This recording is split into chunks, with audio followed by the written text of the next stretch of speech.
In the spring of 1999, 12-year-old Tyler Brennan spent most Saturday afternoons the same way.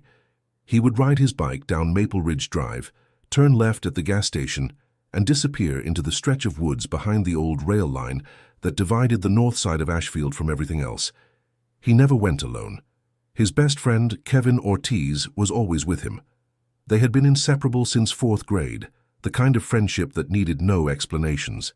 They built forts, filmed skits on Tyler's camcorder, and talked about nothing and everything in equal measure. Tyler's parents had bought him that camcorder for his birthday in February.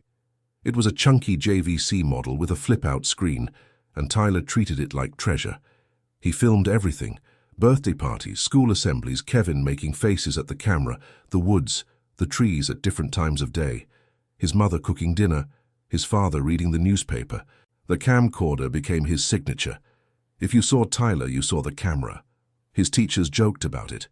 His classmates got used to being filmed during lunch. Tyler's dream was to become a filmmaker, and at 12, he was already practicing the craft with the seriousness of someone twice his age. The camcorder had become something of a third member of their friendship. Kevin understood this. He didn't mind being filmed constantly, because Tyler had a way of making even boring moments feel important through the lens. They had created an entire library of footage over those 3 months. Mock news broadcasts where Kevin played the serious anchor and Tyler provided ridiculous weather reports from behind the school. Horror skits filmed in Kevin's basement with blankets draped over furniture to create caves and tunnels. Stop-motion experiments using action figures that took hours to film and produce 30 seconds of jerky movement. Tyler kept all the tapes in a shoebox under his bed, labeled with dates and brief descriptions in his neat handwriting. The tapes were his archive, his proof that childhood was happening and worth remembering. On the afternoon of May 15, 1999, Tyler left his house just after 2 o'clock. His mother, Linda, was folding laundry in the living room when he called out that he was heading to Kevin's. She told him to be home by 6 for dinner. They were having meatloaf, Tyler's favorite. Tyler said he would be home on time. He took his bike from the garage, his camcorder in the small backpack he always wore, and a half-eaten granola bar from the counter. Linda heard the screen door slam shut. She heard the scrape of bicycle tires on the driveway. That was the last time she saw him. Later, she would replay that moment endlessly in her mind, searching for something she might have missed. A hesitation in Tyler's voice, a worried look, anything that would have warned her. But there was nothing. It was an ordinary Saturday afternoon, and her son was leaving to see his best friend. Everything was normal until it wasn't. Kevin's mother, Angela, would later confirm that Tyler never arrived at their house that day. Kevin had been grounded that weekend for skipping a family obligation the previous Sunday, something about a cousin's baptism that Kevin had complained bitterly about attending.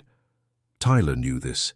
He had called Kevin the night before, Friday evening, to complain about having a boring Saturday ahead with no one to hang out with.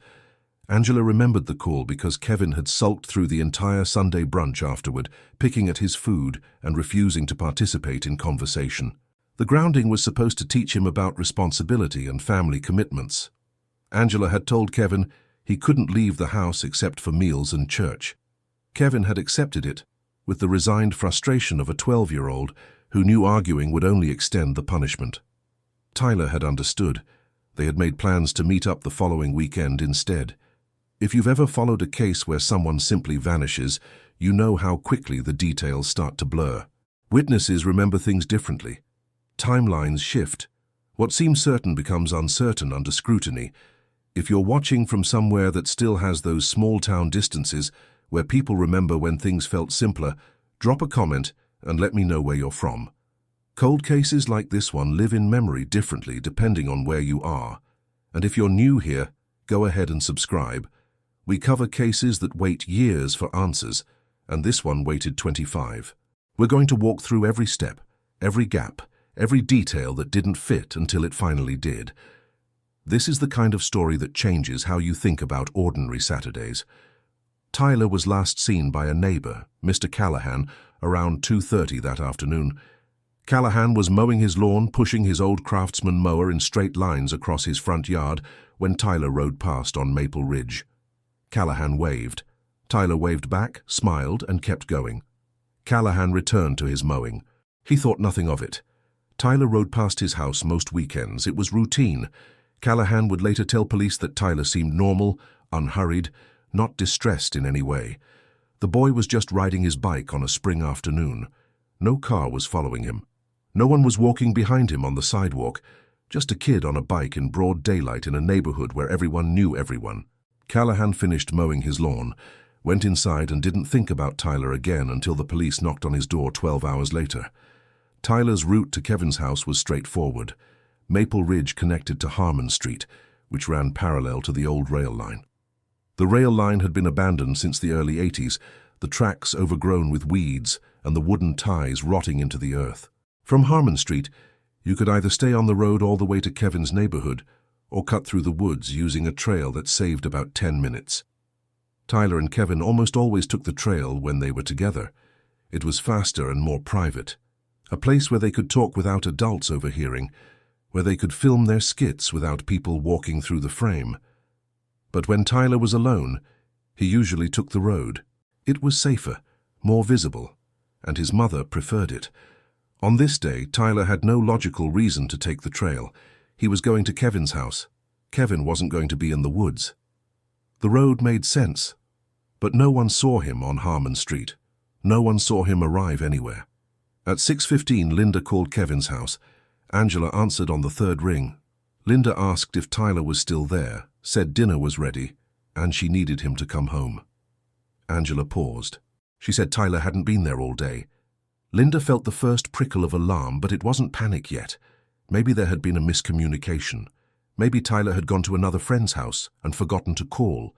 Linda asked if Kevin was sure Tyler hadn't stopped by. Angela put Kevin on the phone. Kevin confirmed he'd been grounded, that Tyler knew about it, and that he hadn't seen or heard from Tyler all day. Linda thanked them and hung up. She called 2 other boys from school, classmates Tyler sometimes hung out with. Neither had seen him. One said Tyler had mentioned going to Kevin's. The other hadn't talked to Tyler since school ended Friday. By 7 o'clock, Linda and her husband, Robert, were driving the route Tyler would have taken. They drove slowly, windows down, calling his name. They checked the gas station where Tyler sometimes bought candy. The cashier, a teenager working a weekend shift, didn't remember seeing him. They drove down Harmon Street, then turned around and drove it again. Nothing. At 8, Robert called the police. The officer who took the report was polite but measured. His name was Officer Dennis Garrett, and he'd worked patrol in Ashfield for 6 years. He'd handled missing child reports before, and they usually resolved within hours. Kids Tyler's age sometimes wandered off, lost track of time, or got into minor trouble and were afraid to come home. Garrett asked about Tyler's home life. Was there tension? Had he been upset about anything? Linda insisted Tyler wouldn't run away. He wasn't that kind of kid. He was responsible. He always called if he was going to be late. Garrett asked if Tyler had money with him. Linda said maybe a few dollars in his pocket, not enough to get far. Garrett said they would start looking right away. He radioed for additional units to canvass the area. He told Linda and Robert to stay by the phone in case Tyler called. He said most of these situations ended well, but there was a note in his voice that suggested he'd learned not to promise anything. By midnight, search crews were combing the woods along the rail line. Volunteers from the neighborhood joined. Flashlights swept through underbrush and over ditches. They called his name until their voices went hoarse. The night was cool and clear, the moon bright enough to cast shadows. Searchers moved in loose lines, trying to cover as much ground as possible. They checked the forts Tyler and Kevin had built, the clearings they used for filming, the creek that ran parallel to the trail. Every few minutes, someone would shout Tyler's name and then stop to listen. The silence that followed was oppressive. No response, no rustling in the bushes, just the sound of wind through leaves and the distant hum of traffic on Route 12. They found his bike at 3 in the morning. It was lying on its side in the grass about 50 yards off the main trail, near a cluster of birch trees that Tyler and Kevin had used as a landmark for one of their forts.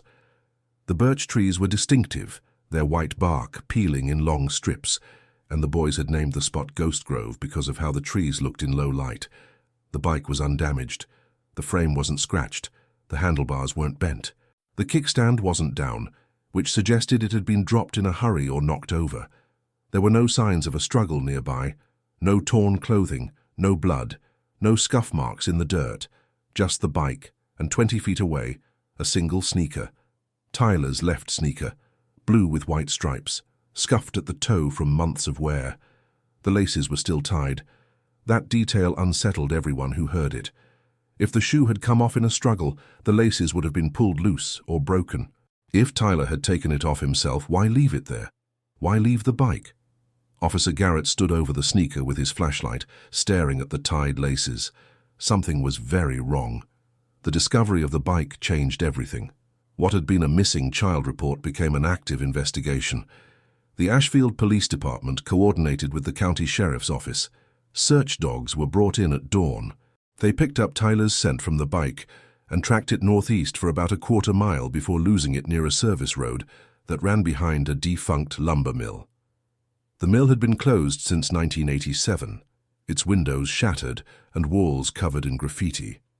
The building sat on 2 acres of cracked asphalt, surrounded by chain-link fence that had long since been cut open in multiple places. Homeless people sometimes sheltered there. Teenagers used it for parties. The place was known to police as a nuisance property, but the owner lived out of state and had shown no interest in securing it. Investigators searched the building top to bottom. They found evidence of recent activity: beer cans, cigarette butts, fast food wrappers, a sleeping bag shoved into a corner. But nothing that definitively connected to Tyler. Forensic teams combed the area for hair, fibers, and prints. They found dozens, but nothing that matched Tyler or led to a suspect. The service road behind the mill was critical. It was unpaved, rutted, and rarely used, except by utility workers accessing power lines that cut through the forest. But it connected to Route 12, a 2-lane highway that ran north-south through the county. If someone had taken Tyler, they had a head start of hours before anyone knew to look. They could have been 30 miles away before the first search crew entered the woods. That realization sat heavy on the investigation. Time was the enemy now. Every hour that passed reduced the chances of finding Tyler alive. Dogs were brought to the service road. They alerted briefly near the mill's loading dock, then lost the trail again. It was as if Tyler had vanished into thin air. The frustration among searchers was palpable. Everyone wanted to find him, everyone hoped for the best, but hope was beginning to fray. The media coverage was immediate and intense. Tyler's school photo appeared on local news broadcasts within 24 hours of his disappearance. The image became iconic. Tyler smiling, braces just barely visible, hair a little too long over his ears, eyes bright and clear. He looked like every kid in every middle school in America. Relatable, innocent, the kind of boy who could have been your neighbor, your nephew, your son. The headline read, "Have you seen Tyler Brennan?" with a tip line number below. Flyers went up across Ashfield and neighboring towns. They were stapled to telephone poles, taped inside store windows, pinned to community bulletin boards. The image was everywhere. Local businesses donated space for billboards. Radio stations broadcast descriptions between songs. The community responded with overwhelming urgency. Tyler wasn't just a missing child. He was one of their own. The idea that something like this could happen in Ashfield, a town where people rarely locked their doors, was almost incomprehensible. Hundreds of tips flooded in. The police department's tip line was overwhelmed. Dispatchers worked 12-hour shifts just to field calls. Someone claimed they saw a boy matching Tyler's description at a rest stop an hour north. Investigators followed up immediately. They interviewed the witness, checked security footage, and canvassed the area. It wasn't him. Another caller said they saw a suspicious van near the woods that afternoon. The van was white with no windows, a detail that triggered alarm because white vans had featured in other abduction cases. Police tracked down the van's owner, a plumber named Gary Russo, who had been on a job 2 towns over with a verified alibi and receipts from the hardware store where he bought supplies. Russo was cooperative and understanding, but the experience shook him. He hadn't realized his van matched a description associated with predators. Tip after tip led nowhere. It's a pattern you see in cases like this. The noise can drown out the signal. People want to help, but memory is unreliable, and fear makes us see things that aren't there. Well-meaning witnesses sometimes conflate details from news reports with their own memories, creating false leads that consume investigative resources. In the first week, investigators interviewed everyone who knew Tyler. Classmates were brought in with their parents, teachers were questioned at school, neighbors were canvassed door to door. The picture that emerged was consistent. Tyler was a happy kid, well-liked, no behavioral red flags, no indication he was planning to run away. His grades were decent, mostly B's with an A in art class where his video projects impressed his teacher, Ms. Delgado. She described Tyler as creative, focused, and unusually mature for his age. She said he took criticism well and was always trying to improve his craft. His parents' marriage was stable. Linda worked part-time at a dental office. Robert managed a hardware store. They were active in the community, attended church occasionally, and had no history of domestic disputes. The family's finances were modest but secure. There was no indication of abuse or neglect. Tyler's room, which investigators photographed extensively, showed the normal chaos of a 12-year-old. Posters of action movies, a bookshelf with science fiction novels, a desk cluttered with school papers and videotapes. The only unusual aspect was the empty space where the camcorder usually sat, its absence marked by a rectangle of dust. The only tension in Tyler's life was the typical friction of adolescence. Linda mentioned that Tyler had been pushing for more independence lately. He wanted to stay out later. He wanted to ride his bike farther. He wanted less supervision. Linda and Robert had been navigating those requests carefully, trying to balance safety with the natural desire for autonomy that comes with approaching teenage years. But there were no major conflicts, no punishments, no dramatic arguments. Tyler wasn't grounded. He wasn't angry. He had no reason to leave. Kevin was interviewed multiple times, each session longer and more detailed than the last. He was devastated, crying through most of the first interview. He told investigators he and Tyler had planned to make a new video that weekend, a fake monster documentary about Bigfoot sightings in the Ashfield woods. They had researched how to create fake footprints using plaster and wood. Tyler was supposed to bring the camcorder, and Kevin had already written a script. Kevin felt guilty that he'd been grounded, guilty that Tyler had been alone, guilty for reasons that had nothing to do with logic. His alibi was airtight. He'd been at the baptism from noon until 4, photographed in multiple family pictures, then home under his mother's watch the rest of the day. There was no gap, no opportunity. Investigators moved on. The focus shifted to the broader community. Who had access to the woods? Who had a record? Who had recently moved to the area? Sex offender registries were cross-referenced with the Ashfield area. 3 men within a 10-mile radius had prior convictions. Each was interviewed and investigated. The first, a man named Paul Hendricks, had been convicted of indecent exposure in 1992. He lived alone in a trailer park east of town and worked night shifts at a packaging plant. His alibi for May 15th was supported by time-stamped receipts from a hardware store where he'd bought plumbing supplies at 2:45, right around the time Tyler disappeared. Security footage confirmed his presence. The second, Mitchell Crane, was a registered offender who had served time for statutory rape in his 20s. He was now 46 and worked as a mechanic. On the day Tyler disappeared, Crane had been hospitalized with kidney stones, admitted to the emergency room at 1 in the afternoon, and not discharged until the following morning. Medical records confirmed it. The third, Leonard Pritchard, became a person of interest. Pritchard was different from the others. He had been convicted of assault in 1994 after a bar fight that left another man with a broken jaw. Pritchard had served 3 years and been released in early 1998. He was a drifter with no steady employment and a history of moving from town to town. He had recently arrived in Ashfield, living in a rented trailer on the outskirts near the rail line. Neighbors described him as odd, reclusive, and sometimes aggressive. He kept irregular hours. He was seen walking near the rail line at all times of day and night. Several residents had complained about him loitering near the woods. When police questioned him on May 17th, 2 days after Tyler disappeared, Pritchard was cooperative but evasive. He admitted he sometimes walked near the rail line to collect aluminum cans for recycling, a way to make small amounts of cash. He said he didn't remember seeing Tyler. He said he'd been home all day on May 15th, alone, no alibi. Investigators noted his defensiveness and his inability to make eye contact. A warrant was obtained to search Pritchard's trailer. The search took place on May 19th. Inside, investigators found a cluttered living space, trash bags full of cans, dirty dishes, stacks of newspapers, a mattress on the floor. But no physical evidence connecting him to Tyler, no camcorder, no clothing, no signs a child had ever been there.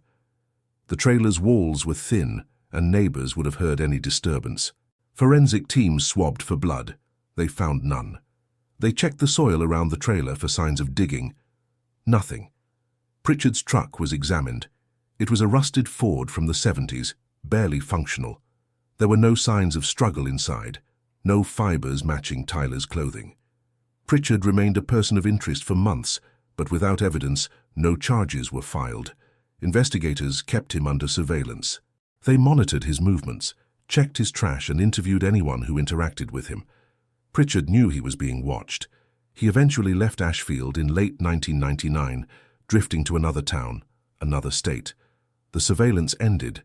The trail went cold. The early theories multiplied as the investigation wore on. Some believed Tyler had been abducted by a stranger passing through. The service road made it plausible. Someone could have been driving by, seen Tyler alone, and acted on impulse. These cases were the hardest to solve because there was no prior connection between victim and perpetrator, no motive to investigate, no pattern to follow. Others thought Tyler had gotten lost, injured, and succumbed to the elements, though the weather had been mild that day, temperatures in the 60s, no rain. Search teams had covered miles of terrain with dogs and thermal imaging. If Tyler had collapsed from injury, they should have found him. A darker theory suggested someone local was responsible, someone who knew the area well enough to hide evidence. The fact that the camcorder was missing became a focal point. Tyler never went anywhere without it. His friends confirmed it. His family confirmed it. If he had run away, he would have taken it. If he had gotten lost, it would have been found with the bike. Its absence suggested someone had taken it, possibly because it contained something incriminating. Investigators appealed to the public repeatedly. If anyone found the camcorder, they needed to turn it in immediately. They offered immunity to anyone who came forward with information. No one did. The pressure on the investigation was immense. The Brennan family held press conferences, pleading for information. Linda's voice cracked as she described Tyler's love of filmmaking, his plans to be a director someday, his dream of attending film school. She held up photos of Tyler at different ages, trying to make him real to viewers, trying to remind people this wasn't just a news story. This was her son. Robert stood beside her, jaw tight, eyes red-rimmed from sleepless nights. He spoke in clipped sentences, describing Tyler's personality, his kindness, his creativity. He said Tyler had wanted to make movies that mattered, that told stories about real people. Robert's hands shook as he gripped the podium. The cameras captured everything. The press conferences aired on local news and were picked up by regional outlets. They offered a reward, $5,000, for information leading to Tyler's safe return. The money came from savings, from loans, from everything they could scrape together. They would have offered more if they had it. The community rallied. Vigils were held at the spot where Tyler's bike was found. Hundreds of people came, holding candles and singing hymns. Ribbons were tied to trees, blue ribbons because blue was Tyler's favorite color. A volunteer search coordinator named Patricia Voss organized weekend search efforts that extended into June. Voss was a retired schoolteacher with no connection to the Brennan family, but she couldn't stand the idea of a child missing in her community. She printed maps, divided volunteers into teams, and assigned search grids. Every Saturday and Sunday, volunteers showed up. They walked grid patterns through fields and forests, checked abandoned buildings, knocked on doors in remote areas. They searched ravines, drainage ditches, and overgrown lots. The effort was heroic, but hope began to fracture. Weeks turned into a month turned into 2. Summer arrived, hot and humid, and Tyler was still gone. One of the investigative approaches that gained traction involved reconstructing Tyler's last known movements with forensic precision. Detective James Moretti, who had taken lead on the case, believed that understanding Tyler's exact timeline might reveal a window of opportunity for a suspect. Moretti had been with the Ashfield Police Department for 18 years and had solved 2 homicides and multiple assaults. He approached Tyler's case with methodical care. Moretti built a minute-by-minute timeline using witness statements, security footage from the gas station, and phone records. The gas station's camera, a grainy black-and-white system, had captured Tyler riding past at approximately 2:32 p.m. The timestamp was reliable, confirmed by cross-referencing with other footage. Mr. Callahan's estimate of 2:30 aligned with this. The next confirmed sighting should have been at Kevin's house, but it never happened. That left a window of roughly 10 to 15 minutes, during which Tyler vanished. Moretti mapped every possible route Tyler could have taken. He measured distances. He timed how long it took to ride from Maple Ridge to the point where the bike was found. It was about 6 minutes at a normal pace. That meant Tyler had been in the woods for only a few minutes before something happened. The timeline was tight, almost impossibly so. Moretti's theory was that Tyler had either been followed from his house or encountered someone who was already in the woods. The first scenario seemed unlikely because no witnesses reported seeing a vehicle following Tyler on Maple Ridge. The second scenario was more plausible. Someone could have been in the woods, seen Tyler, and acted quickly, but that raised the question of why Tyler went into the woods at all. If he was going to Kevin's house, why deviate from the route? Moretti interviewed Kevin again, asking if there was any reason Tyler might have stopped in the woods first. Kevin mentioned that they had stored some props for their videos near Ghost Grove, hidden under a tarp to keep them dry. Tyler might have gone to check on them or retrieve something. It was possible. Moretti sent a team back to Ghost Grove. They found the tarp, moldy and torn, covering a cardboard box with plastic toy guns and a fake knife inside. The items were bagged as evidence but offered no new leads. By the end of summer, the case had cooled, not because anyone stopped caring, but because there was nothing left to pursue. Every lead had been followed to a dead end. Every tip had been investigated. Every suspect had been cleared or remained unconnected by evidence.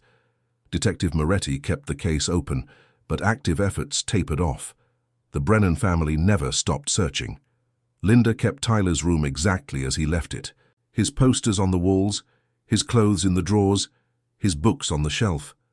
The empty space where the camcorder used to sit became a shrine of sorts, a reminder of what was missing. Linda would sit on Tyler's bed sometimes, holding his pillow, trying to remember the smell of him. Robert took a second job to maintain the reward fund, working overtime at the hardware store and picking up weekend shifts. The money accumulated slowly, unused, waiting for information that never came. They appeared on regional news programs every few months, reminding people that Tyler was still missing, still loved, still waited for. The anniversaries were the hardest. May 15th became a day of ritual mourning. The community held memorials.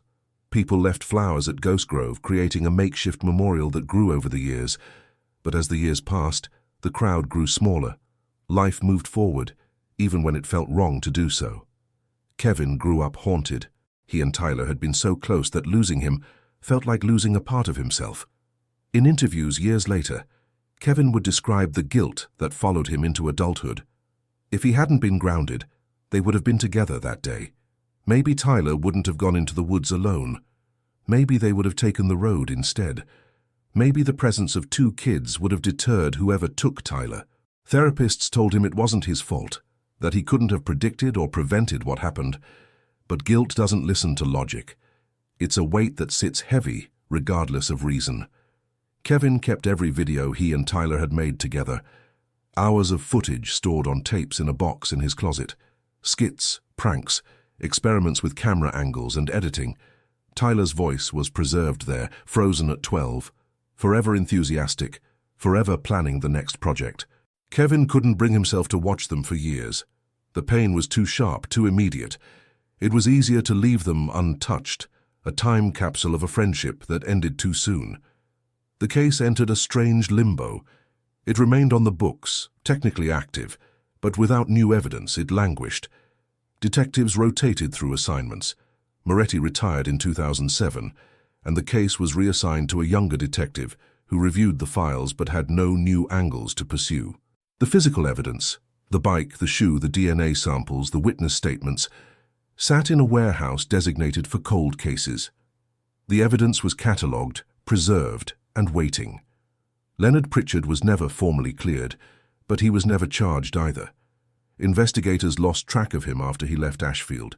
He surfaced occasionally in police reports from other states, minor offenses, nothing serious. He died in 2011 in a halfway house in Oregon, taking whatever he knew to the grave. When investigators learned of his death, there was a brief flurry of activity.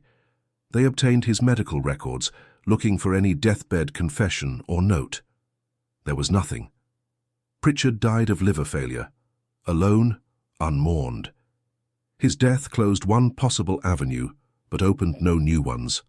The woods behind the rail line remained a place people avoided. Parents warned their children away, invoking Tyler's name as a cautionary tale. The fort Tyler and Kevin had built eventually collapsed under the weight of snow and time. Vines and rot reclaimed the wooden boards. The area became known locally as a place of sadness, a scar on the landscape that wouldn't heal. Teenagers who wandered through the woods at night told stories about hearing voices or seeing shadows, but these were the embellishments of fear and imagination. Nothing supernatural haunted those woods. The real horror was human and banal, a life taken for reasons no one understood. By 2010, Tyler's case was one of many cold cases in the region. The Ashfield Police Department had limited resources and new crimes demanding attention. Budget cuts reduced staffing. The detective unit shrank.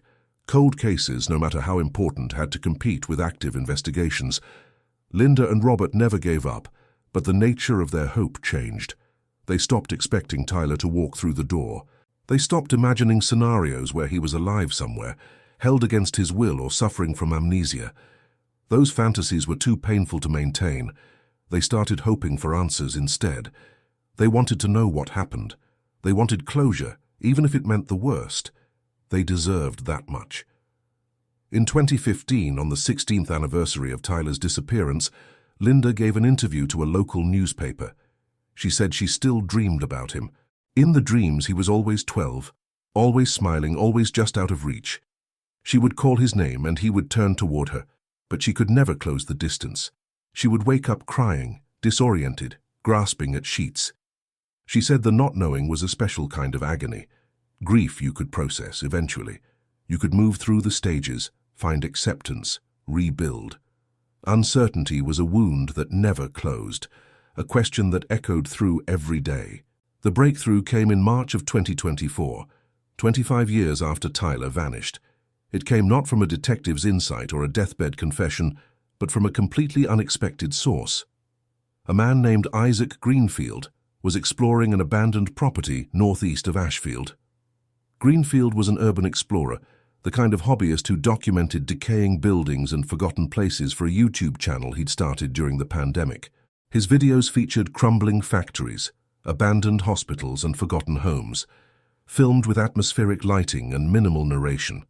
He had built a modest following, a few thousand subscribers who appreciated the aesthetic of decay and the stories behind these lost places. Greenfield had heard about the old Waverley estate from a commenter who mentioned it as a potential location. The estate sat on 12 acres of overgrown land, surrounded by forest, and accessible only by a gated service road. The gate had rusted open years ago, and the property had become a magnet for trespassers, vandals, and the occasional homeless person seeking shelter. Greenfield arrived at the estate on a grey afternoon in early March. The mansion was a Victorian structure, 3 stories tall, with a wraparound porch and turrets at each corner. In its prime, it must have been magnificent. Now it was a ruin. The roof had partially collapsed. Windows were shattered. Ivy covered the brick facade. Greenfield set up his camera on a tripod and filmed the exterior, capturing the melancholy beauty of abandonment. He narrated in his usual style, describing the estate's history. The Waverley family had built the mansion in 1903, made their fortune in textiles, and lived there until the 1960s, when the last heir moved away. The property changed hands several times, fell into disrepair, and was eventually abandoned in the early 1990s. Greenfield had done his research. He mentioned the legal battles over the estate, the unpaid taxes, and the local rumors about squatters. He entered the mansion through a broken window on the first floor. The interior was a wreck. Water damage had warped the floors. Mold climbed the walls. Ceilings sagged, threatening to collapse. Greenfield moved carefully, testing each step before committing his weight. He filmed room by room, the parlor with its shredded wallpaper, the dining room with a chandelier hanging by a single chain, the kitchen with cabinets torn off hinges. On the second floor, in what appeared to have been a library, Greenfield found a metal filing cabinet wedged into a corner behind a pile of debris. The cabinet was olive green, military surplus by the look of it, and covered in rust. It seemed out of place, as if someone had dragged it up from the basement and abandoned it. Greenfield filmed the cabinet from multiple angles, then tried the drawers. They were locked. He retrieved a crowbar from his backpack, a tool he carried for situations like this, and pried at the lock. It gave way with a metallic snap. Inside the top drawer, Greenfield found stacks of papers, tax records from the 1970s, receipts for home repairs. Nothing interesting. The second drawer was empty, except for a dead mouse and cobwebs. The bottom drawer yielded something unexpected. A black JVC camcorder in a zippered nylon case. The case was dirty but intact, protected from the worst of the moisture that permeated the mansion. Greenfield pulled the case out and set it on the floor. He opened the zipper slowly, his camera filming the process. Inside was the camcorder, looking remarkably preserved given the environment. Greenfield recognized it as vintage technology, the kind collectors paid money for on eBay. He examined it, noting the model number and the condition. The flip-out screen was unbroken, the lens was intact. In the case's inner pocket, he found several small tapes, the cartridges stacked neatly. Greenfield's first instinct was to take it home, clean it up, and see if it still worked. Maybe there was salvageable footage, something interesting or artistic. Greenfield left the mansion with the camcorder and returned home. He lived in an apartment 40 minutes from Ashfield, a modest one-bedroom cluttered with filming equipment and vintage electronics. He cleaned the camcorder carefully, wiping away dirt and checking for corrosion. To his surprise, it was in excellent condition. He connected it to a power source using an old adapter he had in his collection. The camcorder turned on. The screen glowed green, then displayed a menu. Greenfield pressed play. The first tape showed kids goofing around, a birthday party with a cake shaped like a baseball, a school play with kids in cardboard costumes. The footage was mundane, the kind of home videos every family has somewhere in a closet. Greenfield fast-forwarded, mildly curious but not captivated. Then he noticed the date stamped in the corner of one video, May 15th, 1999. That date meant nothing to him at first. He kept watching. The footage showed two boys in the woods. One of them was talking to the camera, explaining their plan to build a zombie ambush scene for a video. The other boy laughed in the background, throwing pine cones at the first boy to disrupt the take. They looked happy, engaged, completely absorbed in their project. Greenfield paused the video. He looked closer at the kid holding the camera. The boy looked young, maybe 12, with light brown hair and a gap-toothed smile. Greenfield felt a chill. Something about the footage felt wrong. Too old, too candid. And the date, 1999, was 25 years ago. These kids were adults now, or they should be. Greenfield rewound the tape and watched again. He noticed details he'd missed. The trees in the background, birch trees with white bark, the way the light filtered through leaves, the excited energy of kids working on a creative project. And then he noticed something else. The video cut off abruptly, as if the camera had been turned off mid-sentence. Greenfield loaded the next tape. More footage from the same day, same kids, then another tape, and finally the last one. The final tape was different. The footage opened on a shaky shot of trees and sky, the camera moving erratically as if being jostled. There was no dialogue at first, just the sound of heavy breathing and footsteps crunching through leaves. Then the boy's voice, strained and urgent. "I don't know if he saw me." Greenfield leaned closer to the screen. The footage continued, showing the boy moving through the woods, looking back over his shoulder repeatedly.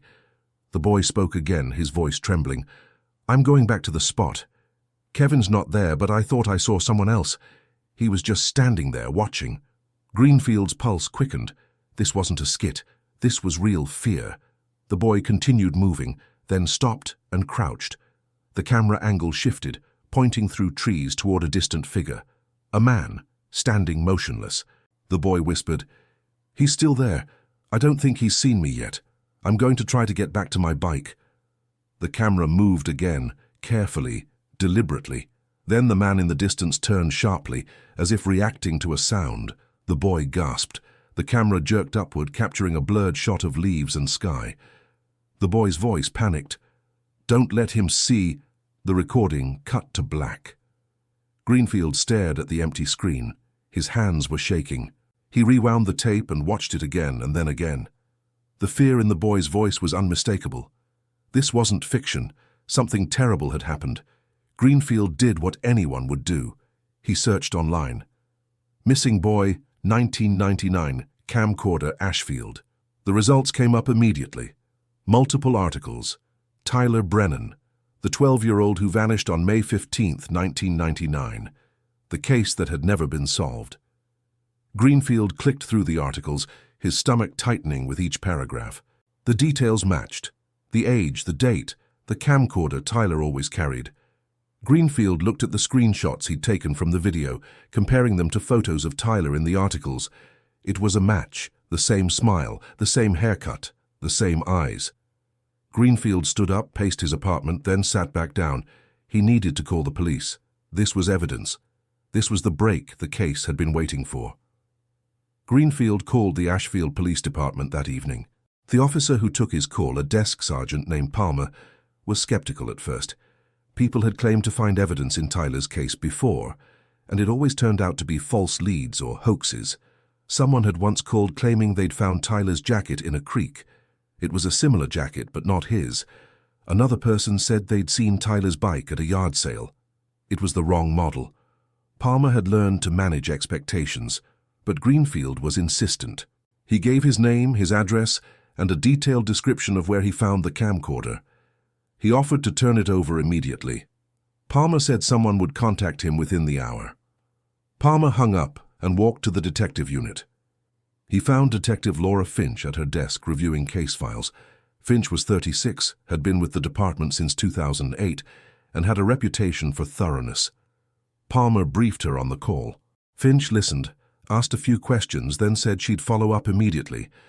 Detective Laura Finch met Greenfield at his apartment the next morning. Greenfield answered the door, looking exhausted. He said he hadn't slept much, kept thinking about the video. Finch introduced herself, showed her badge, and explained the process. Greenfield led her inside. The camcorder and tapes were laid out on his kitchen table. Finch examined them carefully, wearing gloves. She asked Greenfield to walk her through how he found them. Where exactly in the mansion? What condition the filing cabinet was in.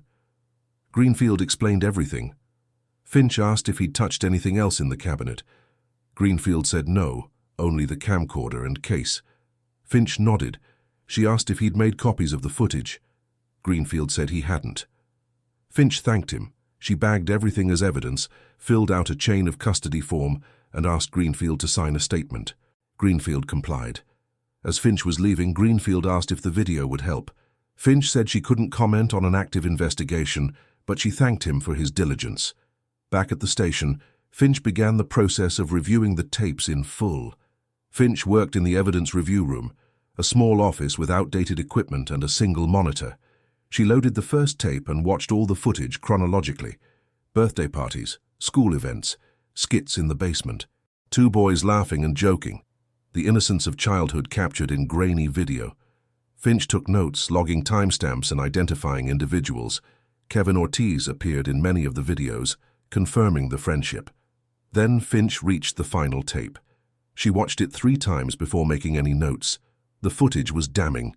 Tyler's fear was real. His awareness of danger was clear. The man in the background was the key. Finch isolated the frames showing the figure and marked them for enhancement. She called the state forensic lab and requested priority processing. She explained the case, the history, and the potential value of the evidence. The lab agreed to expedite. The forensic lab worked for 2 days enhancing the footage. They used software to sharpen the image, adjust contrast, and stabilize the shaking.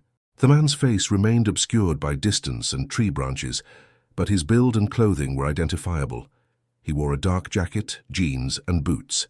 His posture was stiff, almost predatory. The way he turned when Tyler made noise suggested hyper-awareness, someone accustomed to being alone in the woods. Analysts estimated his height at around 6 feet based on the surrounding trees. They compared the footage to known suspects from the original investigation. Leonard Pritchard's description matched the height and build. His file included a booking photo from 1994.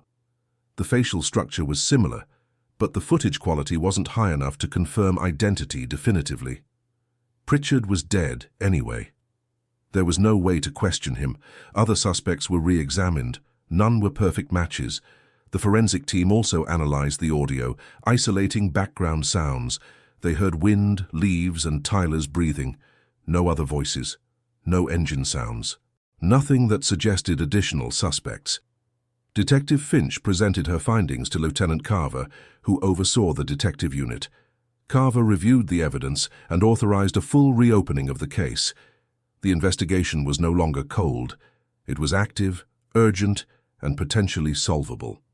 The first step was re-examining the location where the camcorder was found. The Waverly estate became the focus of a coordinated search. Finch assembled a team: forensic technicians, cadaver dogs, ground-penetrating radar operators, and uniformed officers for perimeter security. They obtained a warrant and descended on the property on March 18, 2024. The search was methodical. They started with the mansion, room by room, documenting everything. They examined the filing cabinet where Greenfield found the camcorder, dusting for prints and collecting trace evidence. The cabinet yielded nothing useful. Decades of environmental contamination had degraded any biological evidence. The team moved outside. They used ground-penetrating radar to scan the property, looking for disturbed soil or voids consistent with burial. The radar picked up multiple anomalies, but most were consistent with old pipes, roots, and natural rock formations. One anomaly near the mansion's cellar entrance was flagged for further investigation. The cellar was partially collapsed, filled with debris and stagnant water. Excavation was slow and painstaking. Workers wore protective gear and moved carefully to avoid further collapse. On the third day of the search, March 20th, the dogs alerted. The handler, a woman named Christine with 15 years of experience, confirmed the alert. Her dog, a German shepherd trained in cadaver detection, sat and barked repeatedly near a section of rubble. Workers cleared the area carefully. On March 22, 2024, 25 years and 7 days after Tyler disappeared, they found human remains. The remains were skeletal, partially buried beneath rubble from the collapsed ceiling. The bones were discolored by time and moisture, but largely intact. Clothing fibers suggested jeans and a t-shirt, consistent with what Tyler had been wearing. A forensic anthropologist was brought in to examine the remains on site. The anthropologist, Dr. Raymond Choi, confirmed the remains were consistent with a juvenile male, approximately 12 years old, based on bone development. The remains were carefully excavated, bagged, and transported to the state medical examiner's office. Dental records provided definitive identification within 48 hours. It was Tyler Brennan. The news broke like a wave. Local media covered it extensively, the story dominating broadcasts for days. National outlets picked it up. The Brennan family released a statement through their attorney, a brief message expressing grief, relief, and gratitude. Linda wrote a longer message that was posted on the Facebook page that had been maintained for years, a page dedicated to finding Tyler. She said, "We have lived 25 years with a hole in our hearts. Today that hole remains, but the questions that filled it have been answered. Tyler is home. He is at peace. We can finally lay him to rest. To everyone who never stopped looking, who never stopped caring, thank you. Tyler was loved. He will always be loved." The statement was shared thousands of times. The investigation shifted from missing persons to homicide. The question was no longer where Tyler was, but who killed him and why. The video footage was the key. Investigators worked to identify the man in the frame, but without a clear facial image, it was circumstantial at best.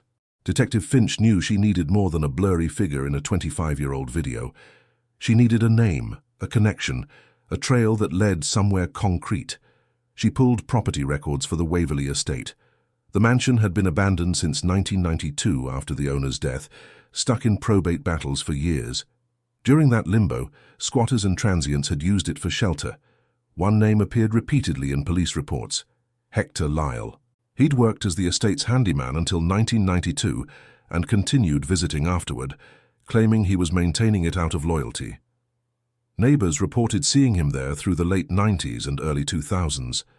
Finch tracked Lyle to a nursing home 60 miles north. He was 73, suffering from advanced dementia following a stroke. When Finch interviewed him, Lyle was lucid enough to remember the estate. She showed him Tyler's photo. His hands trembled. He said the boy looked familiar. When asked about May 1999, Lyle became agitated, muttering about trespassers and protecting the property. He said he did what was necessary. Then he shut down completely, retreating into confusion. Finch obtained a warrant for Lyle's storage unit. Among boxes of old belongings, they found a dark jacket, matching the one in Tyler's video. Forensic analysis revealed fibers consistent with Tyler's clothing. They found boots with soil samples matching the Waverley cellar. The evidence was circumstantial but compelling. The video placed someone matching Lyle in the woods. His statements admitted confronting trespassers. The physical evidence linked him to both Tyler and the burial site. The camcorder's location in a room Lyle had used as living quarters connected him to concealing evidence. The pathologist confirmed Tyler died from asphyxiation, likely strangulation.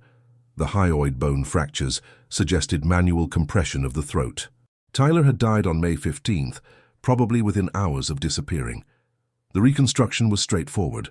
Tyler had entered the woods, either checking on stored props or taking what he thought was a shortcut. He encountered Lyle, who viewed the woods as his territory. Tyler felt unsafe and began filming. Lyle pursued him. Tyler dropped his bike and shoe while fleeing. Lyle caught him near the estate property line. In the confrontation, Lyle strangled Tyler, either deliberately or in uncontrolled rage.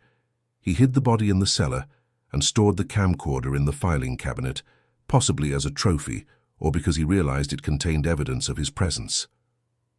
The district attorney faced a dilemma. Lyle's dementia made him incompetent to stand trial. He couldn't assist in his own defense or even understand the charges. Rather than pursue a trial that would be dismissed, they closed the case as solved.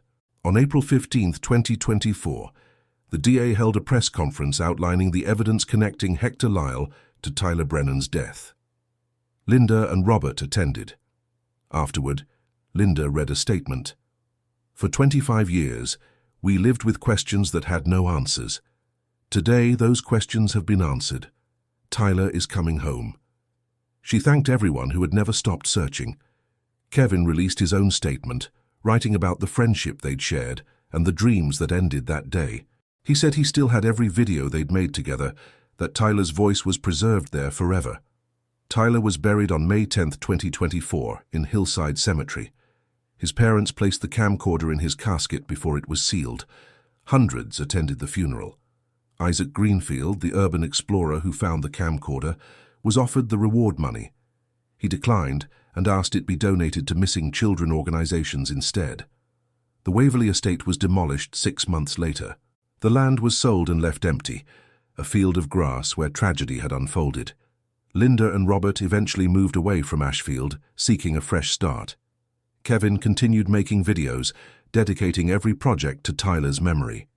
The case became a reminder that answers sometimes take decades, that closure is rarely clean, and that the cost of uncertainty is measured in lives forever altered. Hector Lyle died in the nursing home 18 months later, his dementia having erased whatever memories remained. He was buried in an unmarked grave with no one in attendance. But one question lingered. The camcorder had been placed deliberately in that filing cabinet, carefully stored in its case with all the tapes organized. That suggested a moment of thought, not panic. Some investigators wondered if Lyle had intended to watch the footage later, to relive what he'd done. Others thought perhaps he'd hidden it, planning to dispose of it eventually, but never did. The careful preservation seemed at odds with someone trying to destroy evidence. Lyle's dementia prevented him from ever explaining. That final detail, why he kept the camcorder, what it meant to him, whether guilt or something darker motivated its storage, died with him, lost to time and the fog of a diseased mind. Tyler's case was closed, but the fullness of the truth remained just slightly out of reach, a shadow that would never fully lift.